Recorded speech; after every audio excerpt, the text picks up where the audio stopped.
As the classic story goes, the vast universe we see today was once extremely small, unimaginably small. Then, suddenly, it got bigger. A lot bigger during the dramatic event known as the Big Bang. The Big Bang stretched the fabric of space and set off the chain of events that brought us to the universe we know and love today. But there's always been a couple of problems with the Big Bang theory.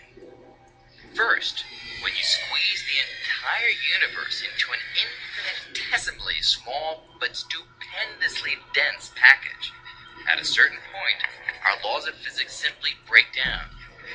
They just don't make sense anymore.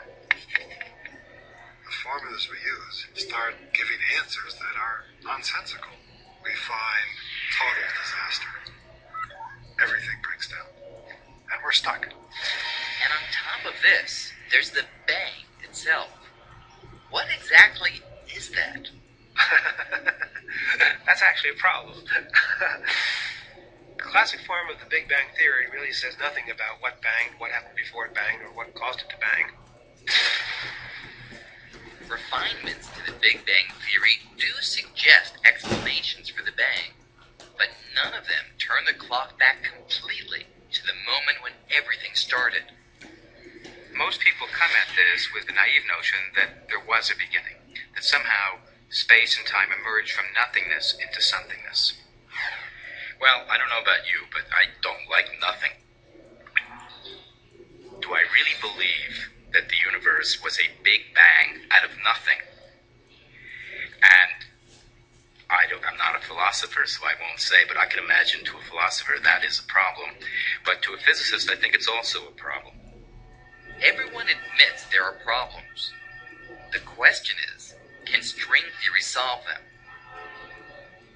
Some string theorists have suggested that the Big Bang wasn't the beginning at all, that the universe could have existed long before, even forever. Not everyone is comfortable with the idea. I actually find it rather unattractive to think about a universe without a beginning. It seems to me that a universe without a beginning is also a universe without an explanation. So what is the explanation? What if string theory is right, and we're all living on a giant membrane inside a higher dimensional space? One of the ideas in string theory that was particularly striking to me and suggested perhaps a new direction for cosmology is the idea of brains and the idea of brains moving in extra dimensions. Some scientists have proposed that the answer to the Big Bang riddle lies in the movements of these giant brains. It's so simple. Here's a brain on which we live, and here's another brain floating in the higher dimension. There's absolutely nothing difficult about imagining that these collide with each other. According to this idea, sometime before the Big Bang, two brains carrying parallel universes began drifting toward each other. Until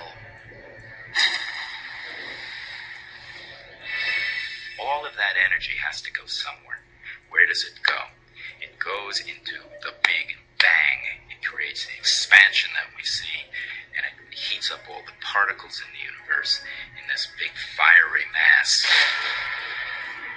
As if this weren't weird enough, the proponents of this idea make another radical claim. The Big Bang was not a special event.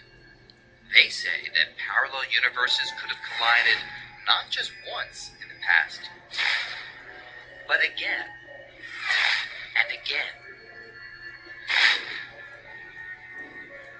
And that it will happen in the future. If this view is right, there's a brain out there right now headed on a collision course with our universe.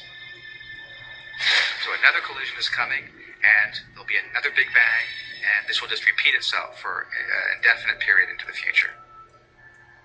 It's an intriguing idea.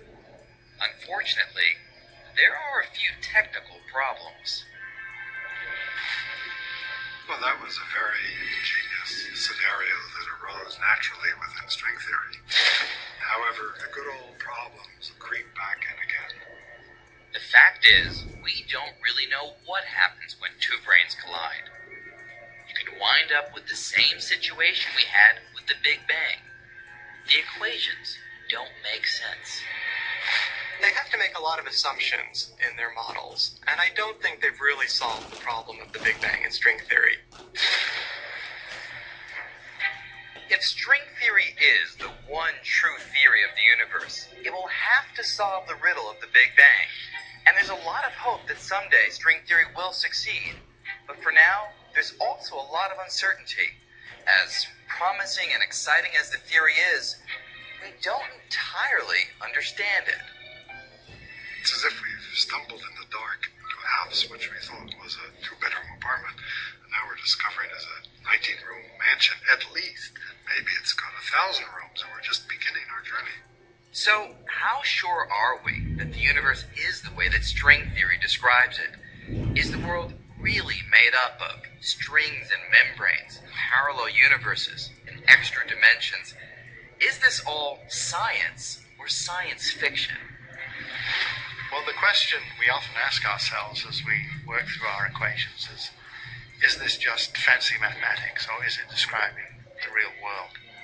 These exercises in our imagination and mathematics are all, at the end of the day, subjected to a single question. Is it there in the laboratory? Can you find its evidence? String theory and string theorists do have a real problem. How do you actually test string theory? If you can't test it in the way that we test normal theories, it's not science, it's philosophy. That's a real problem. Strings are thought to be so tiny, much smaller than an atom, that there's probably no way to see them directly. What if we never find any evidence that supports this weird new universe filled with membranes and tiny vibrating strings? Could string theory, in the end, be wrong? Oh yes, it's certainly a logical possibility that we've all been wasting our time for the last 20 years and the theory is completely wrong. There have been periods of many years where all of the smart people, all of the cool people were working on one kind of theory, moving in one kind of direction, and even though they thought it was wonderful, it turned out to be a dead end. This could happen to string theory. Even though there's no real evidence yet, so much of string theory just makes so much sense. A lot of us believe it's just got to be right. I don't think it's ever happened that a theory that has the kind of mathematical appeal that string theory has turned out to be entirely wrong. I would find it hard to believe that that much elegance and mathematical beauty would simply be wasted. I don't really know how close we are to the end. Are we almost there and having the complete story? Is it going to still be another 10 years? Nobody knows.